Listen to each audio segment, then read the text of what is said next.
De ce 2 octobre 2024. Madame, Monsieur, merci de nous rester fidèles. Alors, nous allons analyser, commenter, débattre sur l'actualité du jour en République démocratique du Congo avec nos invités ce matin dans ce plateau des kiosques. L'actualité, c'est la communication du chef de l'État, Félix Antoine Tshisekedi, face à la diaspora en Hongrie.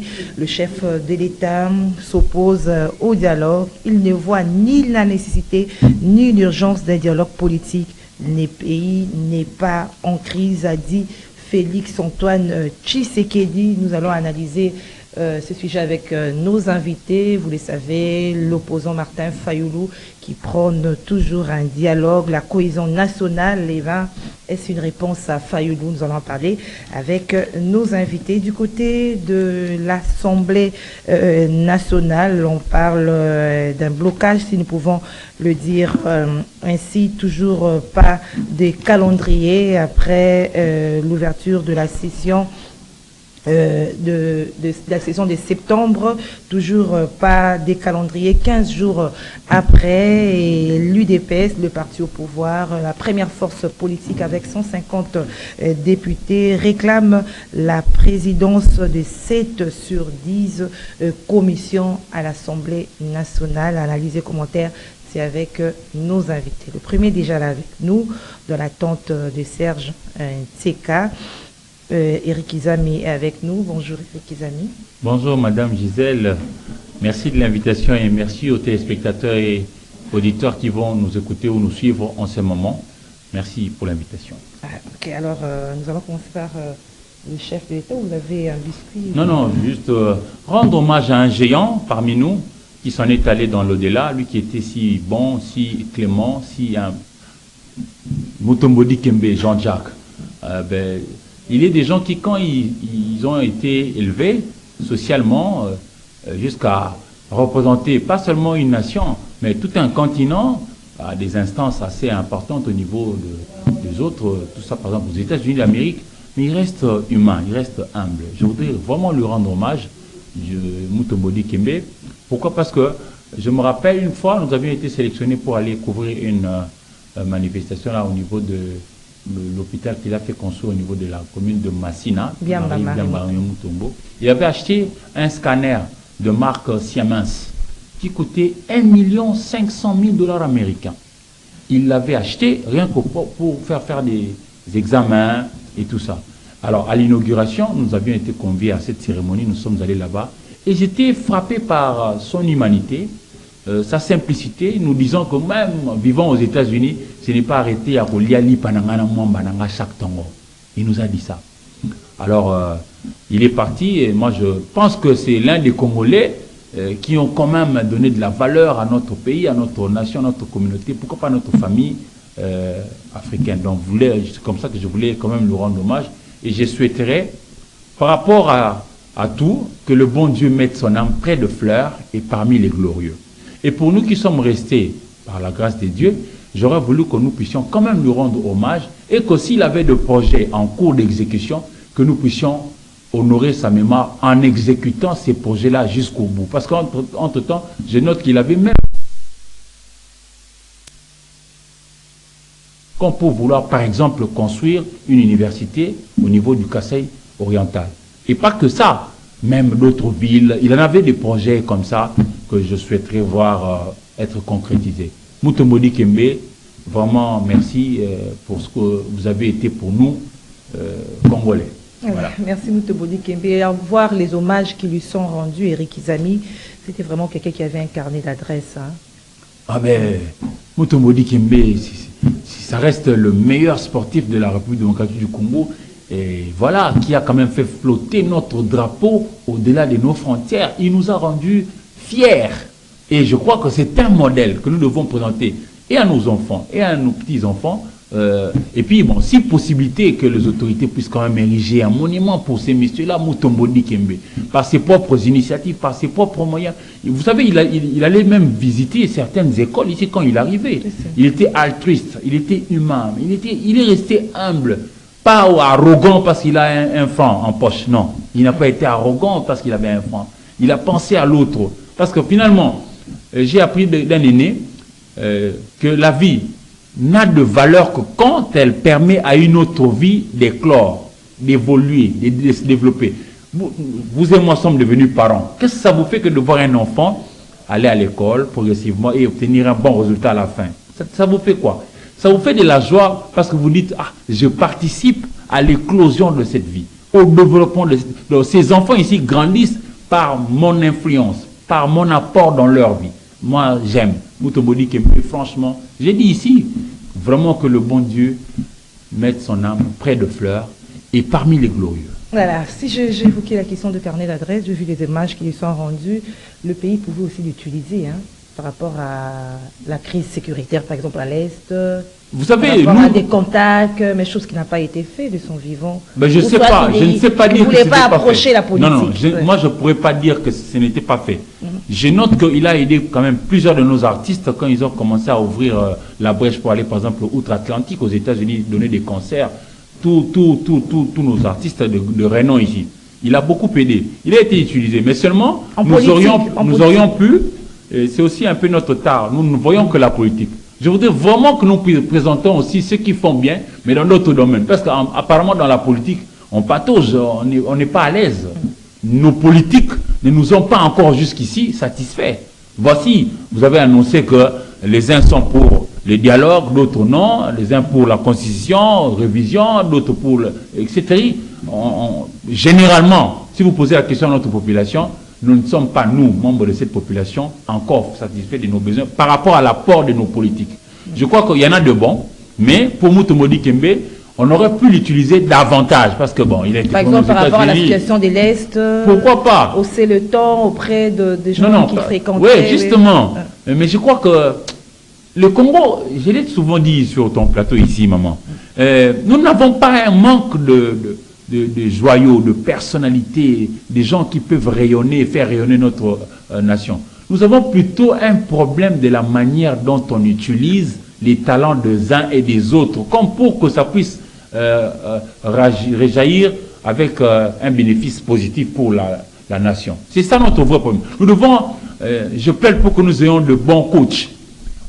Acceptons que maintenant c'est Madame Gisèle, mais que je fasse un bon classement pour que notre équipe RDC puisse gagner. C'est là où on faute. C'est là où on faute. C'est là où on est en train de passer un peu à côté de la plaque. Voilà. Mutombodi Kembe, encore une fois, un géant. Il a été dans tous les sens de ce mot-là. Il a été géant de par sa taille, 2,19 m par là, et puis géant en termes d'initiative, d'idées, tout ça. Combien sont des Congolais qui ont eu à glaner beaucoup de richesses, beaucoup de fortune à travers le pays, et même ailleurs? Combien? Et combien ont pensé ne serait-ce que créer un hôpital pour sauver les autres et avoir une bonne santé? Combien? Il y en a beaucoup de Congolais qui ont beaucoup d'argent aussi, mais qui préfèrent regarder leur fortune comme des œuvres d'art.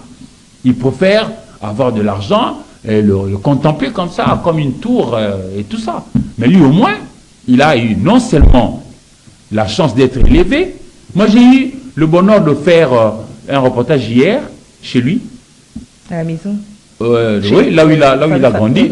Il y a l'avenue Rutshuru, il y a l'avenue Kabale. Lui, il a vécu et il est né, il a grandi sur Kabale. Et puis l'avenue Kananga. Dans la commune de Barumbu. Oui, moi-même, je suis de Barumbu.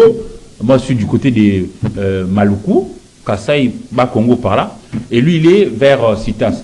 J'ai rencontré des gens qui l'ont vu grandir. Ils m'ont rapporté un peu ce qu'ils connaissaient de lui. Par exemple, quand ils étaient tout petits, il y a un aîné là qui m'a dit, pour par exemple cueillir un avocat, il n'avait pas besoin de chercher un bâton, non. Il pouvait prendre et puis il donne.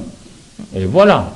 Alors, il a grandi comme ça dans le football d'abord, et puis après, les aînés lui ont dit, non, toi, ta place, ça pourra peut-être aller au niveau du basketball. C'est alors qu'il a intégré l'ONATRA, l'équipe de basket de l'ONATRA, et puis il a évolué jusqu'à être repéré et aller au loin jusqu'aux États-Unis où il a continué avec ses études universitaires. Et puis, bon, il nous a rendu fiers. Donc, j'ai même vu que dans la parcelle où il a vécu sur Kabale, on n'a pas vendu. Par contre, il a lui-même de son vivant acheté aux uns aux autres, aux membres de sa famille, des parcelles partout ici dans la ville de Kinshasa. Mais on a gardé la maison là comme une maison symbole. J'ai visité ça hier. Et donc, j'ai trouvé toujours un monsieur simple. Et par rapport à ce que j'avais vécu autrefois, lorsqu'on a été dans le reportage chez Maman Biamba Mutombo, ah ben, il est à féliciter. Voilà. paix à l'âme de Mutombodi Kembe, Oui. avec sa voix particulière là. Ah ben, Un peu rock là. ah ben, on dit Dieu le plus offrant a donné, Dieu le plus prenant a repris, que son âme repose en paix. Merci Eric Kizami. Alors venons-en à notre premier sujet, c'est la communication des chefs d'État face aux Congolais de la diaspora, les Congolais vivant en Hongrie. Il était en Hongrie pour 3 jours, il était face aux opposants et à la diaspora. Ben, voilà le chef d'État qui s'oppose au dialogue. Il ne voit ni la nécessité ni l'urgence d'un dialogue politique. Le pays n'est pas en crise politique. Votre commentaire, Eric Kizami. Mais je crois que le chef de l'État a raison. Nous venons d'organiser les élections en décembre dernier, et puis lesquelles élections nous ont donné les institutions qui ont été déjà mises en place ici au pays. Et bon, je disais tantôt ici que les acteurs politiques de la République démocratique du Congo ne nous ont pas encore donné satisfaction. Partout en RDC, nous n'avons pas encore l'eau 7 jours sur 7, l'électricité 24 heures sur 24, les transports en commun, les salaires décemment payés et régulièrement payés. Tout ça, on n'a pas encore véritablement. Mais je crois que les institutions existent et puis fonctionnent. Et que les uns les autres, parmi les décideurs, fournissent des efforts pour que chacun à son niveau puisse apporter la solution afin que nous puissions améliorer jour après jour les conditions de vie. Alors, dire que nous devons aller maintenant là, au dialogue, nous savons comment ça se passe. Alors, s'il faut prendre le tout dernier forum qui nous avait réunis ici, j'imagine que c'était les concertations nationales, si je ne m'abuse, tous ces dialogues-là débouchent toujours par un partage du pouvoir. Alors, on aura résolu et dire que, généralement, chez nous, lorsque les acteurs politiques se rencontrent, ça sera seulement pour considérer que le pays est un gâteau qu'on doit se partager. Et ça, moi, je suis tout à fait contre, en tout cas, totalement contre de penser à la politique gâteau.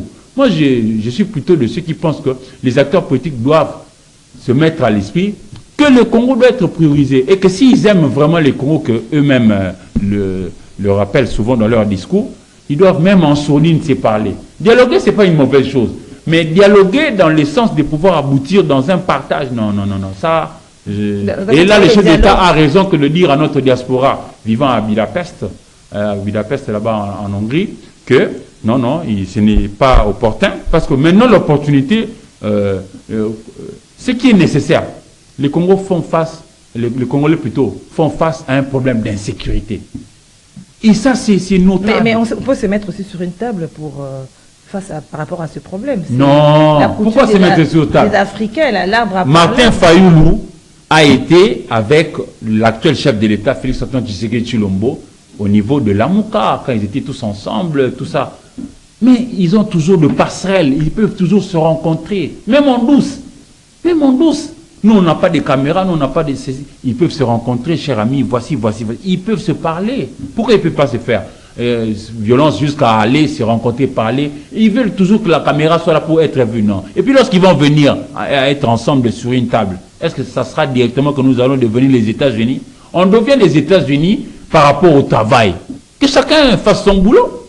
Moi, je crois que chacun fasse son boulot. Le problème chez nous, c'est qu'on passe à côté de l'essentiel. On a pu, parmi les sujets que vous avez évoqués, par exemple, il y a le sujet relatif à la mise en place des différentes commissions permanentes au niveau de l'Assemblée nationale. Ils auraient pu peut-être, pendant les vacances parlementaires, peaufiner les stratégies, savoir à peu près qui placer dans X ou Y commission pour que l'on sache gagner en termes de temps. La session de septembre s'ouvre le 15 septembre et s'arrête le 15 décembre. On a 3 mois d'exercice du travail. Mais le temps ne nous attend pas. Ça, c'est le deuxième sujet. Nous sommes dans le, voilà, donc comment le chef dit que je crois que le chef a bien répondu. Une crise politique. Alors, c'est que c'est vu à l'Est. On a une crise sécuritaire qui est due. Qui n'est pas politique. Ouais. Non, ça peut avoir aussi des ramifications politiques, mais c'est d'abord une crise venue de notre bonne foi. C'est nous à qui la communauté internationale, par devers les Nations Unies, ont exigé de pouvoir ouvrir la brèche aux frères voisins rwandais qui venaient de connaître un génocide en avril 1994. Mobutu avait refusé, premièrement, Kengo avait refusé, deuxièmement, mais on a imposé et à Mobutu et à Kengo d'accepter ces gens-là de venir chez nous. Une fois chez nous, par hospitalité, par bonté, par fraternité, alors tout le malheur a commencé là. FDLR à gauche, et ceci à droite. On a commencé à nous massacrer, on tue, on pille, on viole. Bon, vous savez, beaucoup de gens pensent que c'est de la fabulation, c'est des mirages. Mais il faut arriver sur place, on tue. Alors, aujourd'hui, on nous a imposé cette agression-là. Peut-être avec l'idée de pouvoir véritablement nous diviser et balkaniser notre pays parce que nous sommes riches dans les sous-sols, dans les sols, etc. Mais non, à nous, si nous avions vraiment eu une classe politique consciente bien avant, elle devrait déjà depuis toujours mettre de côté leurs divergences pour voir que non, la mère patrie est en danger. Mettons-nous ensemble. Le chef d'État aura raison cette fois-là que de dire « Ah ben, je vous ai toujours dit, ma main est tendue et reste tendue pour vous écouter, pour vous recevoir, pour parler. » Il l'a fait avec plusieurs personnes, avec le prélat catholique, avec X ou Y acteurs. Donc, il a raison que de dire il n'y a pas une crise majeure politique pour que nous en... Mais tout à l'heure, vous avez dit, Eric Izami, que les gens qui nous agressent, nous divisent. Vous ne voyez pas que diviser, là, il s'agit d'abord de conscientiser, de se mettre sur une table pour que ça s'arrange d'abord entre nous, notre pays, avant de voir ailleurs. Parce que j'ai suivi aussi les représentants de la France au Conseil de sécurité qui dit que la solution ne viendra pas seulement de Luanda. Oui. Il y a d'autres personnalités qui sont passées au pays qui l'ont également rappelé que les problèmes des Congolais doivent être traités d'abord au Congo. Vous ne voyez pas qu'on doit se mettre sur une table et que le dialogue s'avère vraiment inopportun. Non, le dialogue dans le format se mettre sur une table, j'insiste, je sais comment ça va finir parce que chez nous ça finira toujours par partage de gâteau. Le dialogue dans le sens, finalement, c'est toujours notre pays, mettons-nous ensemble pour sauver la mère patrie. Je suis d'accord, mais ça peut se faire vraiment en catimini, sans qu'il y ait des projecteurs, sans qu'il y ait, je ne sais pas, mobilisation de l'argent, chercher un endroit particulier pour donner des per diem aux gens qui vont venir siéger. Non, ça, je suis d'accord, et je suis plutôt contre. Par contre, quand vous dites que non, il ne faudrait pas oublier que nous devons d'abord commencer par chercher la solution dans la maison ici, la RDC, avant d'aller ailleurs, ça, j'en conviens. Mais je note aussi que même si on voudrait avoir tout le monde pour que nous puissions aller dans cette discussion, même en douce comme je suis en train de suggérer, je note aussi qu'on ne pourra jamais avoir X temps vers zéro. Que tout le monde soit d'accord à l'idée du dialogue. Non. Même en France, tout le monde n'est pas d'accord avec la politique de Macron. Même aux États-Unis, tout le monde n'est pas d'accord avec Biden, etc., etc.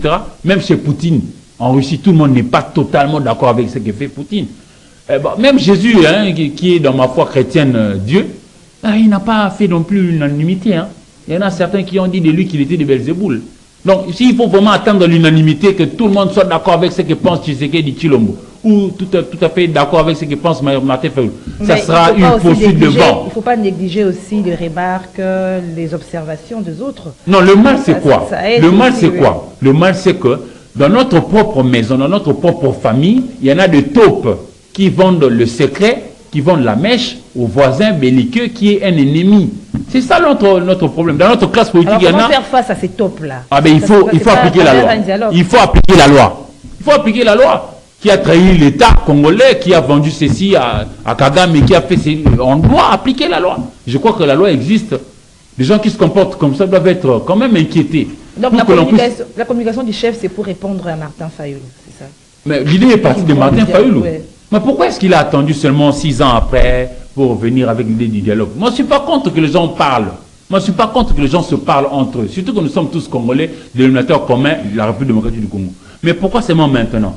Ça fait 6 ans que le chef de l'État Félix Antoine Tshisekedi est au pouvoir. Depuis toujours, il avait dit, je tends ma main. Je crois qu'ils se connaissent non, dans leurs compétences des X ou des Y. Martin Fayulu notamment, il a beaucoup de connaissances sur ce qui est le volet pétrole. Et nous avons beaucoup de pétrole ici dans le plateau continental, dans les Congo central, ou même dans les Graben de l'Est là, vers l'Ituri. On a beaucoup de pétrole chez nous, même au niveau de notre parc de la Virunga, on dit que nous avons du pétrole. Lui, c'est son domaine de prédilection. Il ne pouvait pas, en ces temps-là, depuis, peut-être aider son frère en douce, parce que autrefois, le problème, on disait que c'était Kabila. Mais Kabila a laissé le pouvoir, il est parti en paix. Pourquoi est-ce qu'eux-mêmes, entre eux, ils ne pouvaient pas se coaliser et coaliser leurs énergies, mutualiser leurs efforts, pour que nous puissions tant soit peu amener ces Congos, chaque jour qui passe, à un pas devant pour qu'on avance.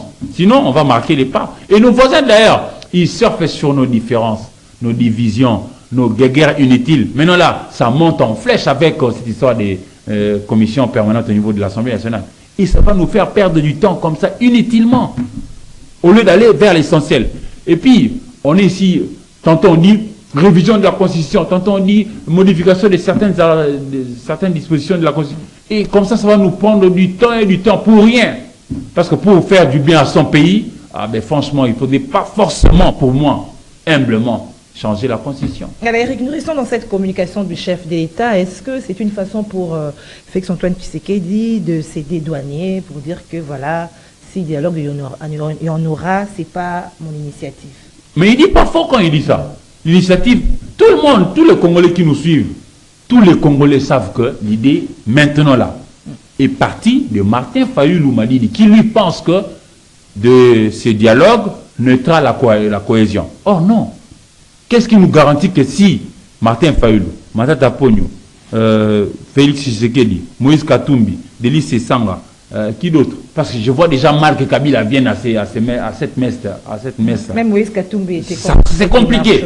C'est compliqué. Donc on n'aura jamais, même dans une maison, maman Gisèle, vous êtes déjà mère. Est-ce que tous vos enfants aiment le même plat?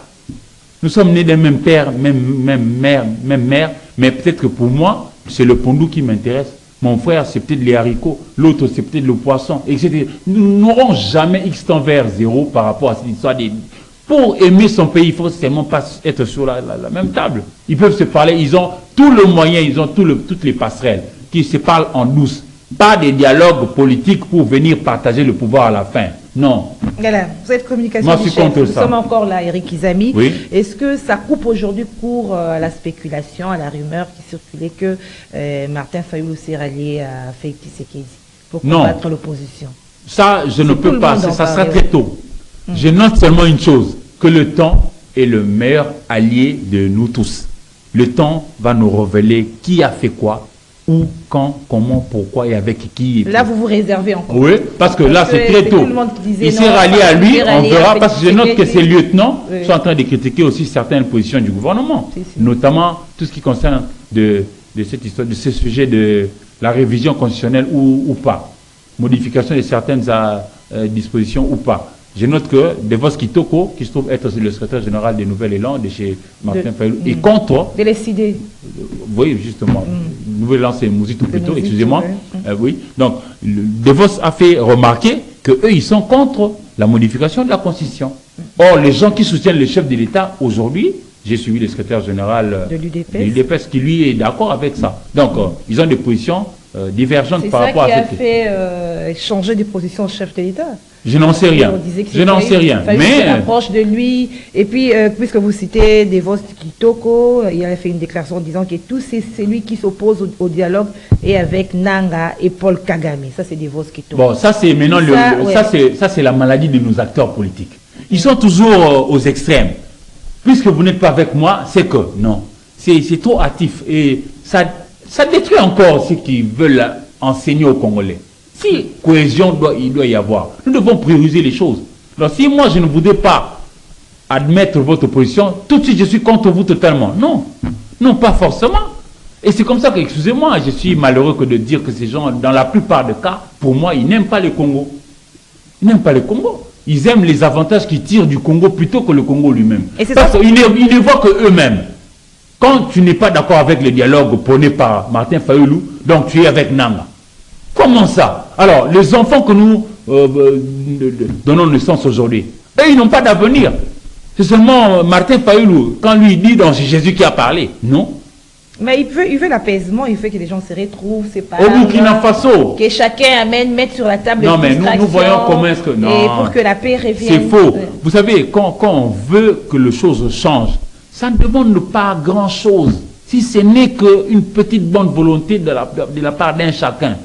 Que chacun fasse son boulot. Lui, il est par exemple professeur d'université. Je suis étonné par moment que de suivre nos aînés parler comme ça. Donc, si vous n'êtes pas d'accord avec le dialogue que lui prône, donc totalement vous êtes... Non.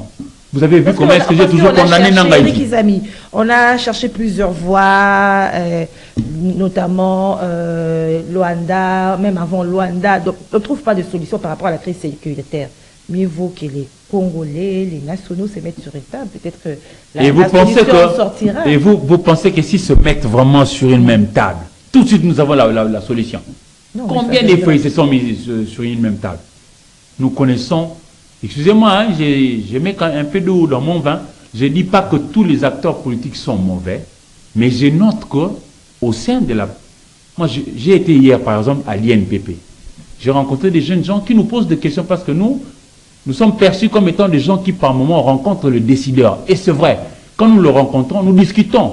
Mais non, tous nos acteurs politiques, même s'ils se mettaient sur une même table pendant un mois durant, et vous pensez que directement, lorsqu'ils ont fini leur discussion, tout de suite, nous, on a l'eau, on a l'électricité, on a les transports, on a la route. Ça fait partie des stratégies pour trouver des solutions. Parce que les solutions ne viennent pas comme du coup de baguette magique. Il faut peaufiner des stratégies, il faut réfléchir pour trouver des solutions aux mots qui rangent. C'est toujours bon. C'est toujours bon que d'avoir déjà ces stratégies en poche et demander à la population le suffrage pour qu'une fois que cette population vous donne le mandat, que vous veniez appliquer ce que vous avez déjà pris comme option dans la manière de résoudre X, Y problème. Chez nous, tous les acteurs politiques ou presque, ils ont toujours un bon discours quand ils ne sont pas aux affaires. Mais une fois aux affaires, qu'est-ce qu'ils nous produisent? Le contraire. Qu'est-ce qu'ils nous... Aujourd'hui à Kinshasa, il n'y a pas de route. Il n'y a pas de route. Dieu merci, il n'y a pas encore de fortes pluies. Il n'y a pas de route. Il n'y a pas de route, maman. Et alors, pour faire de route ici, il faut aussi que les gens dialoguent. Non. Il faut qu'on change la Constitution. Non. Moi, je ne suis pas de cet avis-là. En tant que fils de ce pays, je voudrais qu'on garde cette Constitution-là. Mais, quand chacun de nous puisse quand même être aiguisé, cette notion d'être de bonne foi pour participer au développement de ce pays. Que chacun fasse son boulot et qu'il le fasse correctement. Et que les députés nationaux ne prennent pas tout le temps à se tirailler inutilement. Encore faut-il, même quand vous demandez par exemple des commissions là, encore faut-il en avoir des compétences. Hein. Il y a des commissions qui s'attardent sur la défense, il y en a celles qui s'attardent sur les COFIN, etc. Il y a plusieurs socioculturels et partout là. Nous arrivons à ces sujets-là. Terminons avec le premier sujet. C'est toujours par rapport à cette communication du chef, quand il dit que tout Congolais a droit au dialogue en tenant compte des respects de la bienséance. Il ne faut pas venir avec des menaces. Est-ce que là, ça ne démontre pas que peut-être il voulait adhérer à l'idée de Fayoulou et son groupe, mais après, les propos, par exemple, qu'on a cités de Vos Kitoko, le rejet de la Constitution, que vous avez, de la révision, changement de Constitution que vous avez évoqué, qui fait qu'il change de position? Ben, ça sera difficile à mon petit niveau ici que de dire que le chef de l'État a pris telle option parce qu'il y a eu tel soubresaut. Pour moi, je pense humblement que maintenant, là, ce que le chef de l'État a dit à nos frères et sœurs qui habitent Budapest au niveau de la Hongrie, le chef a raison que de dire que ce n'est pas opportun maintenant que d'organiser un dialogue. Nous savons que lorsque, par exemple, ça sera le cas pour organiser un dialogue, ça sera la bataille pour le participant. Qui doivent-ils participer à ces dialogues-là? Déjà que ça va poser problème. Ceux qui se sentent frustrés? Je ne pense vraiment pas. Je ne pense vraiment pas. Si, je ne sais pas, peut-être que nous n'avons peut-être pas la même notion de l'État. L'État devrait être la priorité de nous tous. Et puis, nous devons nous-mêmes aussi arrêter que de dire la guerre de l'Est. Non, c'est une guerre qui nous est imposée à nous, République démocratique du Congo, mais qui touche principalement une partie qui est l'Est. Mais c'est d'abord la RDC qui est touchée. Nous avons 26 enfants, 26 provinces. Et parmi ces 26 provinces-là, 3 sont meurtris. Alors, nous, comme parents, nous faisons quoi? Nous avons 26 enfants, 3 sont meurtris. Nous brûlons les 3 meurtris? Non. Nous allons faire en sorte que nous puissions mobiliser les 23 qui sont en bonne santé pour leur demander, mettez toutes les forces ensemble, nos efforts ensemble, pour que nous puissions aider vos frères, le 3, qui sont malades. Les Touris, le Nord Kivu et une partie de Maindombe. C'est cela que nous devrions faire. Et la mobilisation là ne devrait pas demander des gymnastiques, parce que Martin Fayoulou a été plusieurs fois compétiteur pour la magistrature suprême. C'est pas rien. Martin Fayoulou, c'est quand même une grande personnalité dans notre pays ici. Il est là-haut, perché. C'est des gens qui devraient quand même se dépasser.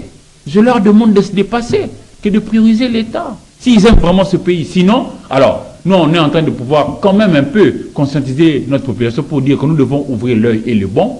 Demander à nos enfants d'être sérieux, partout où ils sont, Même si nous n'allons peut-être pas arriver à leur donner ce qu'ils attendent de nous totalement, mais qu'eux, à leur niveau, lorsqu'ils vont accéder à des postes de responsabilité, qu'ils fassent mieux que nous.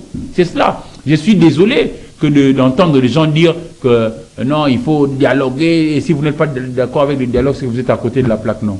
Vous allez dialoguer pour aboutir à quoi? Toujours à des postes. La politique gâteau doit s'arrêter. La politique gâteau doit s'arrêter. Le Congo n'est pas un gâteau. Le Congo, c'est notre maman à nous tous. C'est elle qui nous a tous vu naître et grandir. Nous lui devons quand même un minimum de considération. Nous devons tous batailler dur pour lui donner la paix et la paix qu'elle a besoin pour qu'elle nous permette de pouvoir aller avec d'autres. Voilà, merci Eric Kizami. Alors, on donne nous maintenant à l'Assemblée nationale où l'UDPS, c'est la première force politique avec 150 députés et elle, l'Union pour la démocratie et les progrès sociaux, revendique la présence de cette commission sur le 10. Qu'est-ce que vous pensez? Je pense que c'est glouton. Ah bon, mais l'UDPS non. Et vous pensez vraiment que l'UDPS, dans ces pays, plusieurs fois on a mené des études pour dire que nul ne peut être seul maître du Congo. Non, il faut toujours des coalitions. Tu as besoin des gens qui viennent de l'Est, tu as besoin des gens qui viennent du Sud, de l'Est et puis de l'Ouest. Pareil avec les partis politiques. Là, ils ont constitué ce qu'ils ont appelé l'union sacrée pour constituer une force au niveau du Parlement. Mais cette force-là devrait quand même tenir compte. Et puis, ils doivent être capables de pouvoir dire que de la manière dont nous avançons chaque jour que Dieu fait, il nous faut avoir Mme Gisèle, par exemple, dans la commission socio-culturelle. Pourquoi? Parce que Mme Gisèle a le profil de quelqu'un qui a souvent œuvré dans ces secteurs d'activité et qui a fait ses preuves. Et dans les socio-culturels, elle a quand même pu apporter X ou Y solutions attendues par notre population. Et de ce fait, donnons-lui la commission socio-culturelle parce qu'elle va mener à bien toutes les activités qui y seront réalisées. Alors, parmi nous ici, qui connaît la question militaire ou sécuritaire? Ah, c'est X monsieur qui lui a été quand même dans sa vie, dans la filière sécuritaire. Peu importe sa formation politique.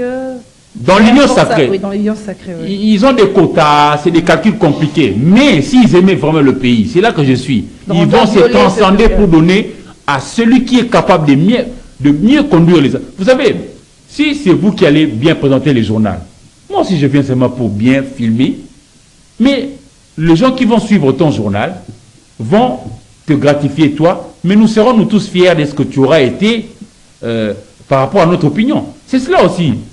En réalité, c'est comme ça que moi je comprends la chose. Mais vouloir à tout prix de ces 10 commissions, nous devons, nous, déjà qu'on n'a même pas discuté on est majoritaire. Oui, moi je ne suis pas contre. 150 députés. Et c'est dans cette majorité-là que je suis en train de vouloir puiser ceux qui sont capables de pouvoir diriger X ou Y. Je prends par exemple une commission comme la PAJ, politique administrative et judiciaire. Mais c'est quelqu'un qui doit être rodé, c'est quelqu'un qui doit être rompu. C'est pas quelqu'un qui a fait, par exemple, X études, qui n'a jamais été dans X ou Y. Et puis, directement, on lui donne parce qu'il vient de l'UDPS. Non, pas forcément. Vous pouvez être de l'UDPS, mais vous n'avez pas la carrure qu'il faut pour occuper X poste. Ça ne va pas. Mais la grande question, est-ce que cette démarche viole le règlement?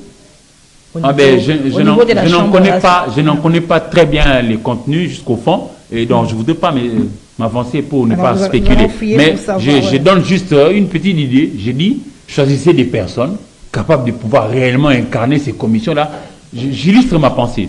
En son temps, au Sénat, par exemple, pour la commission défense et sécurité, il y avait entre autres comme membre Omba Penejunga. Il avait été Rangers, formé, militaire formé. C'est-à-dire, pas n'importe qui. Donc, il connaît, quand on dit question sécuritaire, il a une idée de ce que c'est. Donc, il va développer des idées qui cadrent réellement avec ces secteurs d'activité. Je préfère aller dans le passé pour ne pas inquiéter les gens actuellement. Je prends encore un autre exemple. Maman Bazaïba, dont je vois la photo là, elle a été présidente de la commission socio-culturelle au Sénat.